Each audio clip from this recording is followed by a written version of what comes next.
Mike's on Mike is made possible by contributions from listeners like you to the Jacksonville History Center. One city, many stories. Online at jaxhistory.org. Mike. Mike's on Mike, a conversation about politics, government, and Jacksonville, with 50-year opinion leaders Mike Hightower, Mike Tolbert, and award-winning broadcaster and longtime political observer, Mike Miller. Welcome to another episode of Mike's on Mike. Nice to have you with us today. I'm Mike Miller, along with Mike Hightower here in studio. Mike Tolbert, of course, back at the farm, and we're happy to have you here. Of course, as always, brought to us by the Jacksonville History Center, where our friend Dr. Alan Bliss and his fine staff, along with our generous donors, keep us going, keeping the lights on and keeping the microphones hot. So thank you all for your support and for your help. Well, today's a big day for Mike's on Mike. This episode is number 104, and it's also our celebration of the second anniversary of this podcast. And what a 2 years it's actually been for the three of us. We didn't even know if this was going to last a month when we started out 2 years ago, but here we are at the end of 2 years, and hopefully hot to trot to go for another year at least. But here we are, still having fun.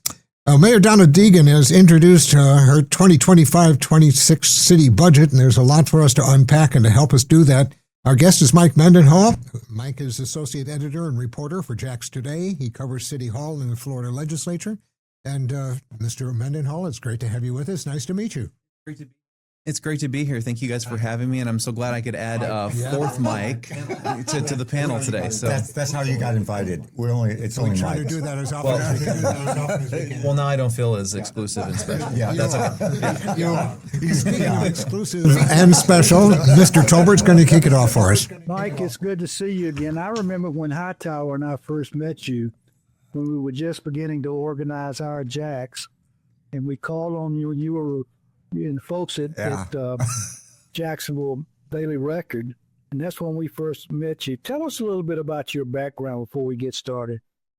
Yeah, that was the first time we met, wasn't it? That was quite the time in the news cycle. Well, I'm originally from Iowa, believe it or not. I actually started my journalism career at a small 5-day-a-week newspaper in Newton, Iowa. It's a small-ish town for Iowa, out about 30 minutes outside of Des Moines, which is the capital city. And I started there as a reporter and just worked my way up. And I ended up running their weekly newspapers for about 4 years, and then I became the editor-in-chief of the Daily there.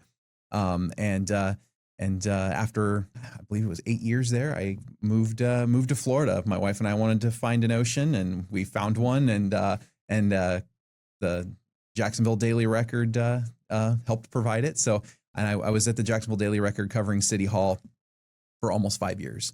And then just real quick, for about a year and a half, we went back to my hometown of Des Moines, and I was the associate editor for the Des Moines Business Record, which is very similar to what the Jacksonville Daily Record is for Jacksonville. And then there was an opportunity to come back to Jax and work for Jacksonville Today, which is operated by WJCT. So it's been it's kind of come full circle. Good to have you back. It's good to be here. Mike, and talking about Jacksonville Today, there was a headline recently setting up Mayor Deegan's budget message, in which you said, "I'm going to read the mayor's budget so you don't have to." In the short time since Mayor Deegan has told the council and the community what she wants to do this next fiscal year, give us the headlines of what she has said and what are the big takeaways. That was a pretty bold statement on my part, and usually about 1,000 pages, and it's been just over 24 we were hours. So, ask you to read the big beautiful bill. I will full disclosure. I have not read all 1,000 pages, but I have made way through a lot of the highlights and the big ticket pictures. So essentially, high level $2 billion city budget. If I'm not mistaken, it's the largest budget, the top line budget number in the city's history. And then the capital improvement plan, which is all of the capital project spending for your roads, bridges, infrastructure, all those kind of things. That's at $687 million. That would be the biggest CIP, is what they call it. That's the acronym CIP in Mayor Deegan's term in office. And, one of the things I noticed, I mean, you kind of look at her past capital project spending, it's increased every year. Her first one was at $423 million. So it's increased every year. I will say the number this time around is in large part driven by the city's commitment to fund the stadium for the Jacksonville Jaguars. The city's responsible for half of that cost, which it's a $1.4 billion program. So there's about $210 million in there for the city's portion of it for this time around. There's also big ticket items for downtown riverfront parks. Those bills are coming due. Construction's moving on those, finalizing design plans on Metropolitan Park, Shipyards West Park, which is going to be kind of adjacent to where the new Museum of Science and History is going to be, and then of course Riverfront Plaza. So there's tens of millions in there for that. So those are kind of some of the big ticket items that's really making the spending on this one. Were there any big surprises that you found so far? Not huge surprises in this budget in particular. I mean, Mayor Deegan it was pretty clear that she, her spending priorities, there were certain things, of course, you're committed to. You've got Jacksonville Sheriff's Office, they have, and JFRD, the Jacksonville Fire and Rescue Department, together they make up about half of the budget. It's a very large expense. Mayor Deegan made a point in her budget speech to say that Sheriff Waters got everything he wanted in this. So, I mean, she did not mince words with that. And I think that's, partially, I mean, she's stated publicly her commitment to public safety, but she also understands that the Jacksonville City Council would be very adamant to make sure that JSO got that money. So to me, the biggest surprise was actually further down the road. When you take a look at that capital improvement plan, you really start to see a drop off in the amount of money that's forecasted to be spent when you hit to 28 and 29. And so it's not a huge surprise so much, but I think it's an indication that from the administration to say, we know that we're going to have some tighter revenue years coming up. So this year, I mean, it's quite a big spend. You're looking at, but by 2028, 2029, it's dropping into the $150 million range for CIP, spending. And that could change. There could be more projects that could come online, more revenue could come in. But that's, to me, that was one of the things that came out. It's like, we're going to be doing this spending now because we know we're not going to be able to do it. A tightening of the belt. Tightening of the belt. Yeah. Yeah. Picking up on that, Mike, and welcome. Good to see you again. Good to see you too, Mike. Starting in this past 2025 January, the mayor held at least 6 town halls to hear what residents wanted in their new budget, as well as to sell her own priorities like affordable housing, homelessness, public safety, which you've talked about, and infrastructure. She said her focus was on moving projects in District 7, 8, and 9 to the front of the line, saying that they'd been neglected for way too long, something that we've all said on this program. She urged people in those districts to show up at the council meetings to help her succeed and help to push that.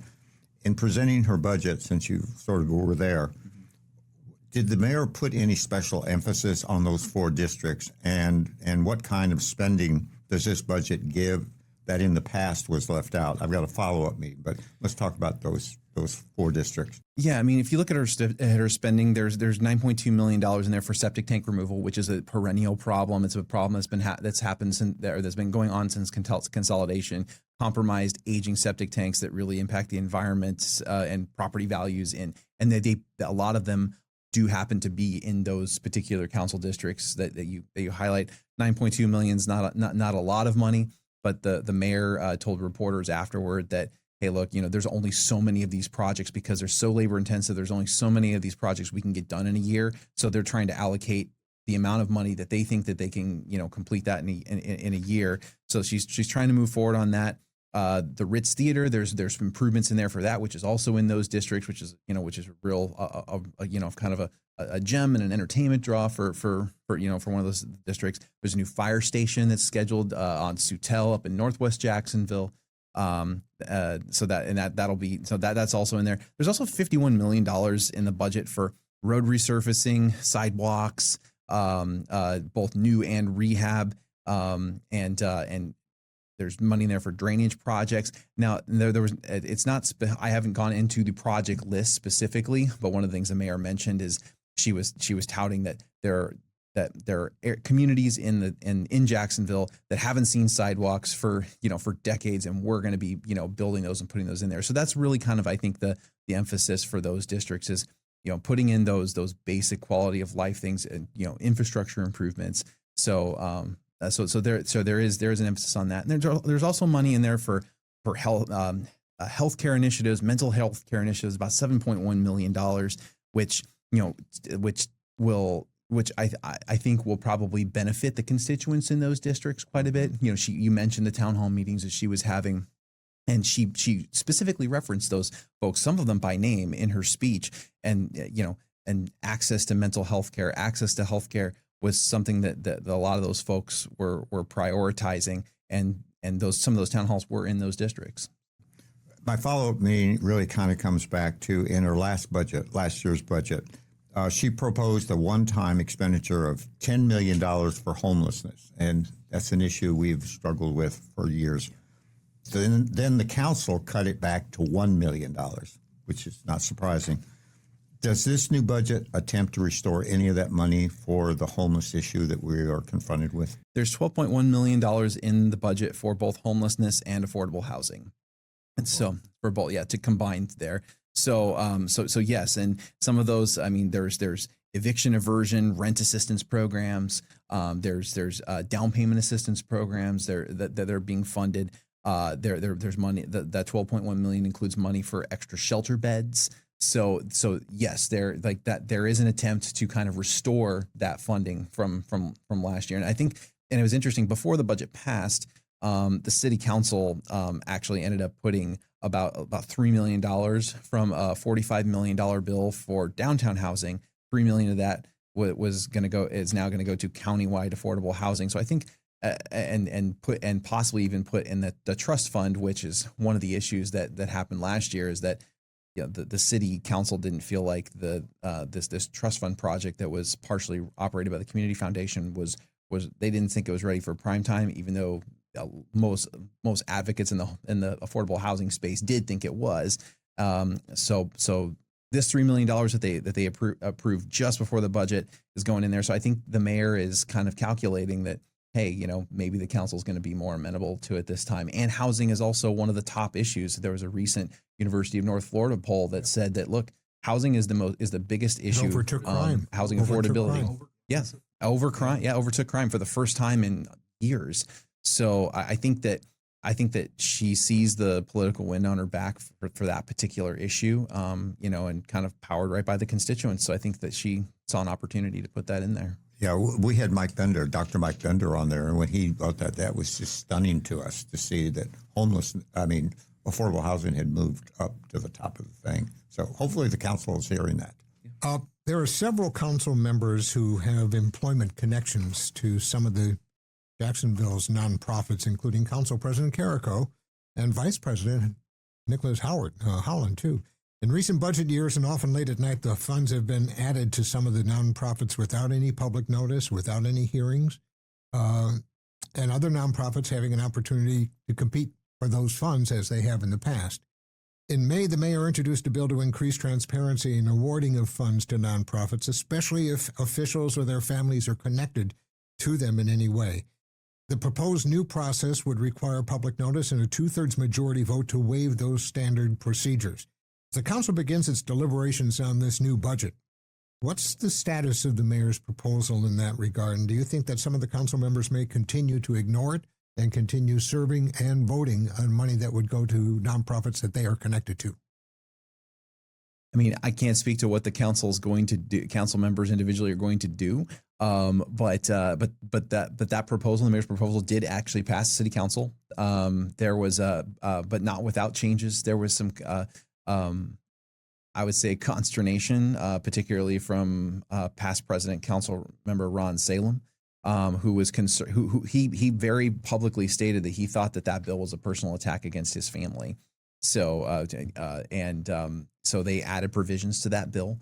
to actually to include disclosure forms for members of the mayoral administration as well. So it's kind of a counterpoint, there, but it did end up passing. And my understanding is, I think if I remember from the debate correctly, Carla Miller from the ethics office was there, kind of speaking to the bill's merits, to the proposal's merits. So yeah, I mean, it ended up passing.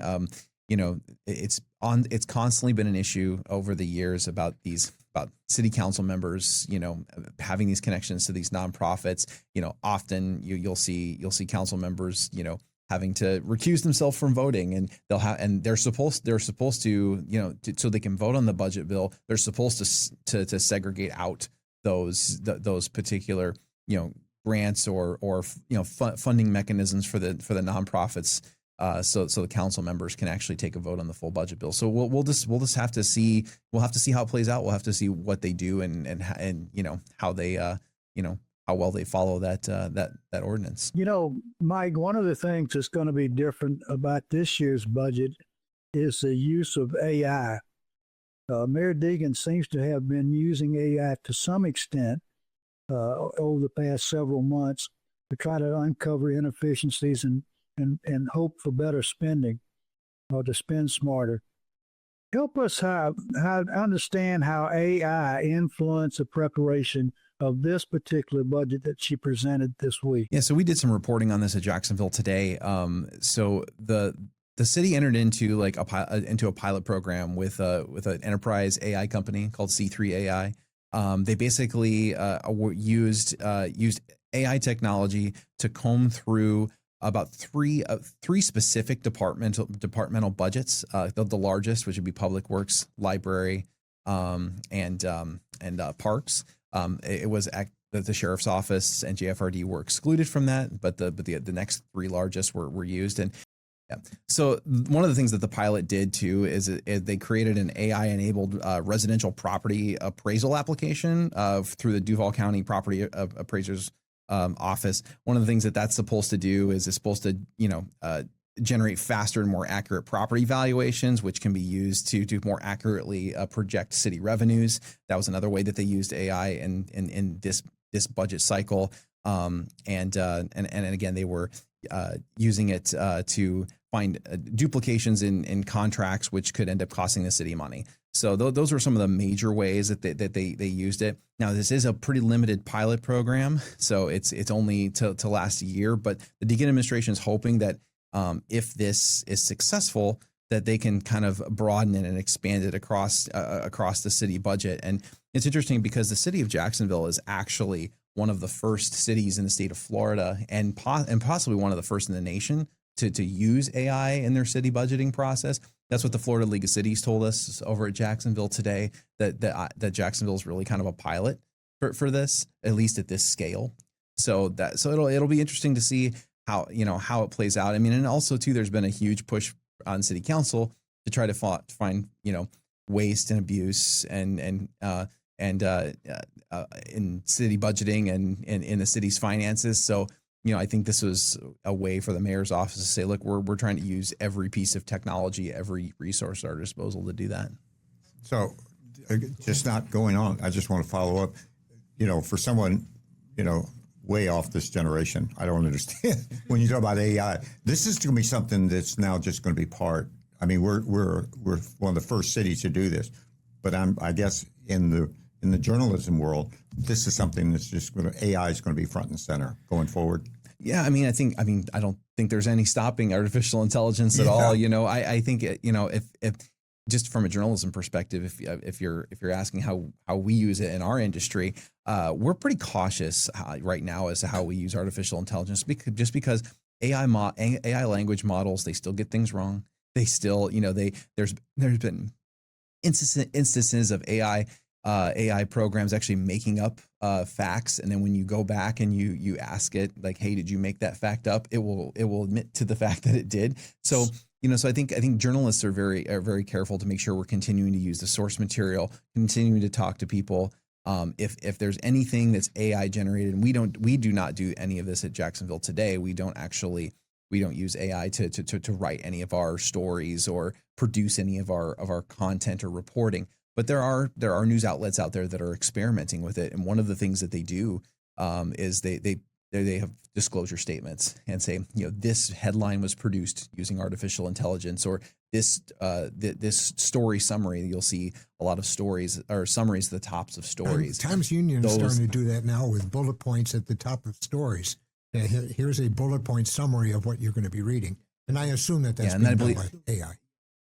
Yeah, it is, and usually there's a disclosure that says that it's being done by AI. And I think Gannett, the Times Union's parent company, my understanding is they've employed that, or deployed that across their company. So, Thank you. Didn't mean to divert.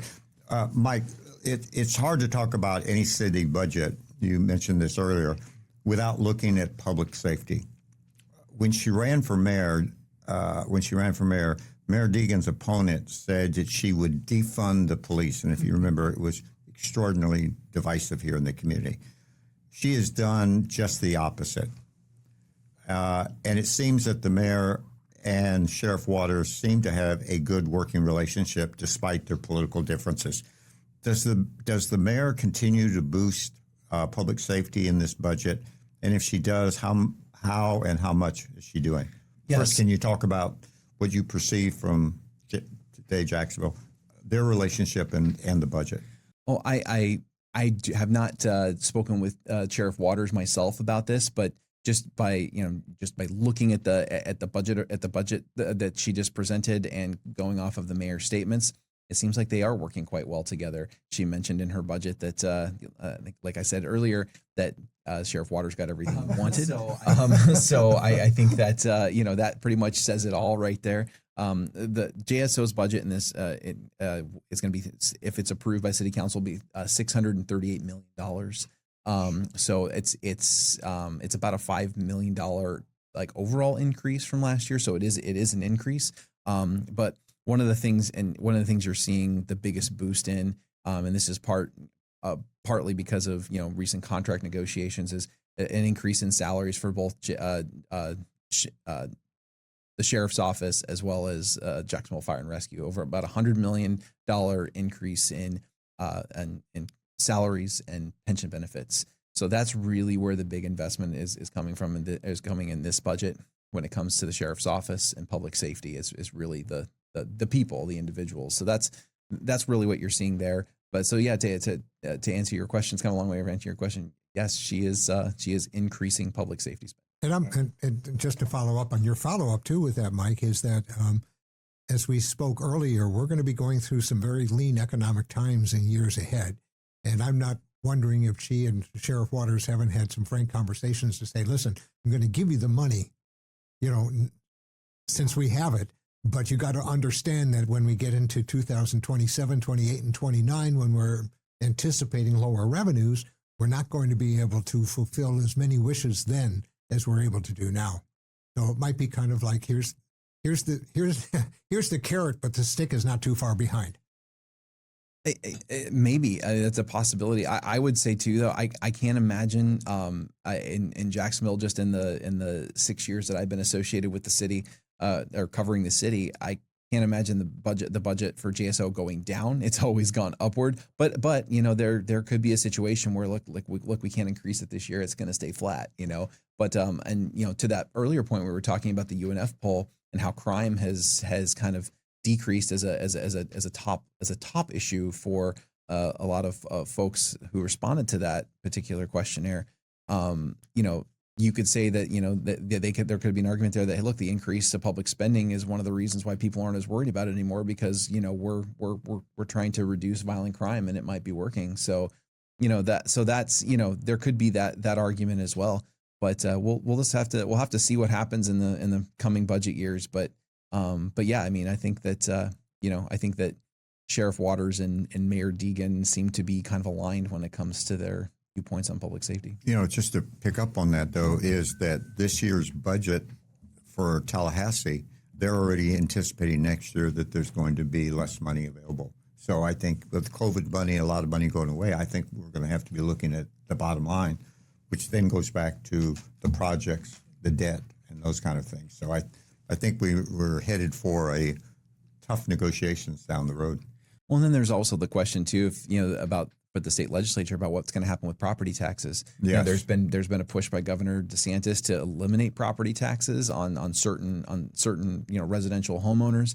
Whether or not the legislature will go as far as what he wants is still in question, but that will ultimately affect city revenue because the majority of the city's revenue comes from property taxes. And on top of that, if I may too, and this goes actually back to the national budget, if the administration is successful in defunding FEMA, as they've talked about, that means that as we go into next hurricane season, not this year, but next hurricane season, it's possible that we're going to have to make up those lost funds locally if we're going to be able to continue to protect the state of Florida in case there is a hurricane, because those expenses are going to come back to Tallahassee and to individual city halls, probably, since it won't be coming from the national level. So that's something that Floridians should be we should be worried about that. Louisiana should be worried about that.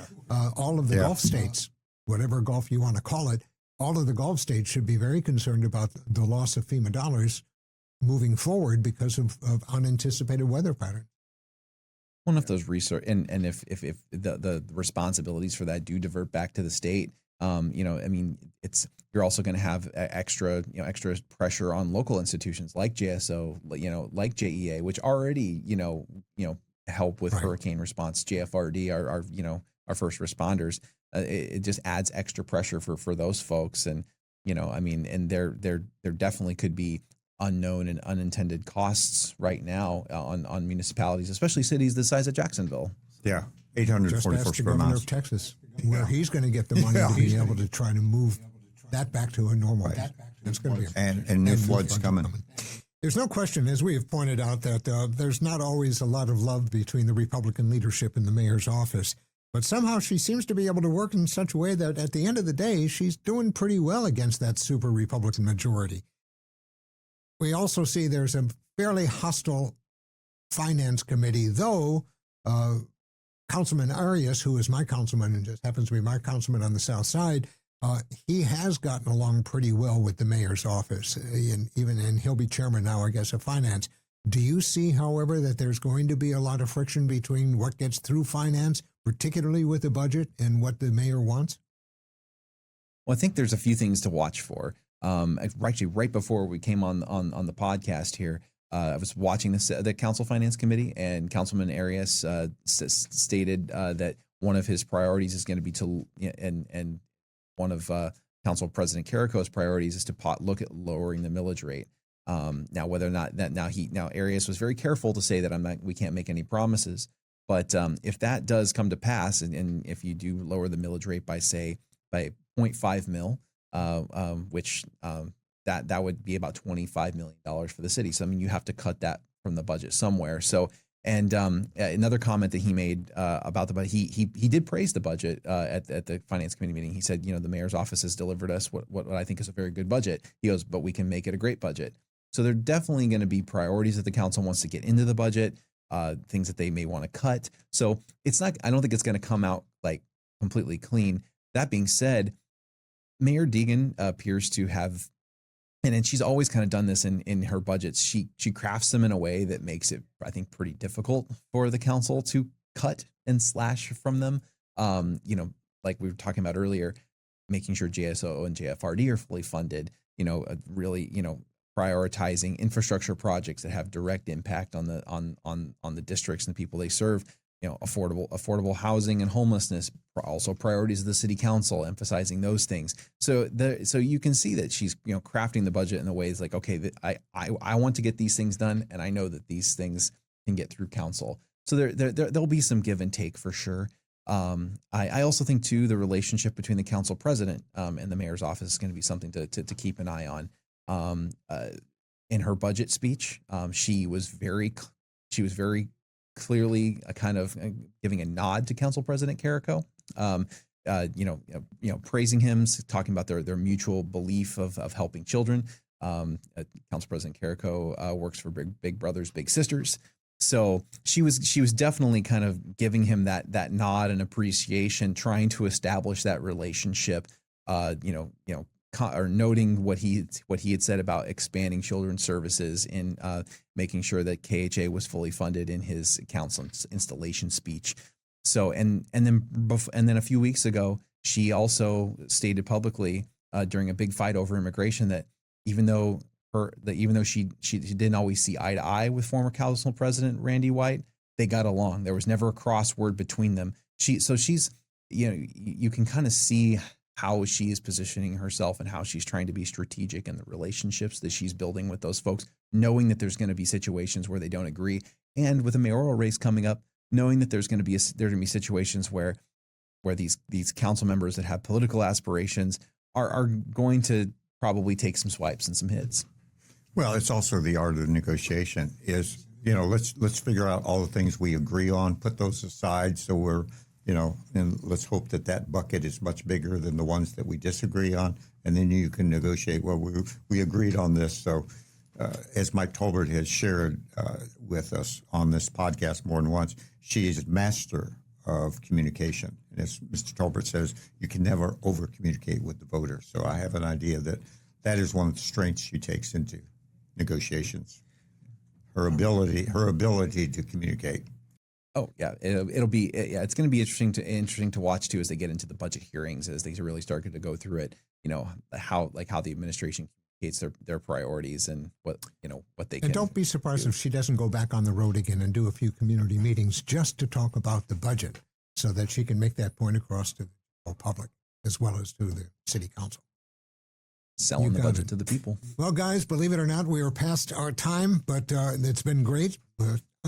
Mike's on Mike number 104. It's now in the can. Mike Mendenhall, wow. Thank you so very much for joining us and trying to help us make sense of this budget for this year, but you did a fine job, and thank you for that. Thank you guys very much. I really appreciate the invite. Next week, our guest is going to be, once again, JTA CEO Nat Ford. We're going to be discussing two big issues with him next week. First of all, the loss of $147 million for the Emerald Trail. That's going to be top and foremost, I know, in his mind. And then secondly, the launch of the autonomous vehicle and the innovation corridor, which is on Bay Street. And we'll find out more and let you know more about how autonomous vehicles will become part of our life here in Jacksonville. Now, let me just take a personal moment here and really thank some great people that I've gotten to know over the years and who are unfortunately going to have to close their doors. Whiskey Jack's, which is one of the foremost live entertainment venues that we have in the city of Jacksonville, has closed its doors for good, unfortunately. They've been a tremendous citizen, a corporate partner to many of us in the South Jacksonville area. I find myself there just about every weekend, as I think I told you, in the article that we had done with senior living. You need to get a life. But I want to thank you telling me. You're telling me. Well, you guys have such wonderful home lives, that you can go to, and horses and highlands and all the rest of it. I've got Whiskey Jack's, or at least I had Whiskey Jack's. But anyhow, to Adam and to Tommy and to all of the fine servers who work there, and to the great musical entertainment that is there every weekend, thank you all very, very much for your hard, diligent work, and we'll see you wherever you all land up. And that's going to do it for us for another week. And thank you all once again for joining us on episode number 104 of Mike's on Mike. We're almost getting as old as Tolbert, 104. Have a good week, everybody. Bye, y'all. Hi, I'm Scott Westerman, and I produce Mike's on Mike, with a special thank you to listeners like you who support the program through your contributions to the Jacksonville History Center. 2 years ago, Dr. Alan Bliss and his team generously agreed to aggregate gifts from listeners like you to help pay for the production and distribution of Mike's on Mike. When you specify Mike's on Mike with your donation to the History Center, your support makes these programs possible. And you're engaging in a relationship with the premier organization that celebrates the rich history of our hometown. If you enjoy these weekly conversations, consider a contribution to the Jacksonville History Center at jaxhistory.org. Say it's for Mike's on Mike. And if you're already a Mike's on Mike supporter, thank you. Mike's on Mike with Mike Tolbert, Mike Hightower, and Mike Miller can be found on your favorite podcasting platform, Facebook, and YouTube. Visit the website at mikesonmike.com. Join us next time for more conversation with Mike's on Mike.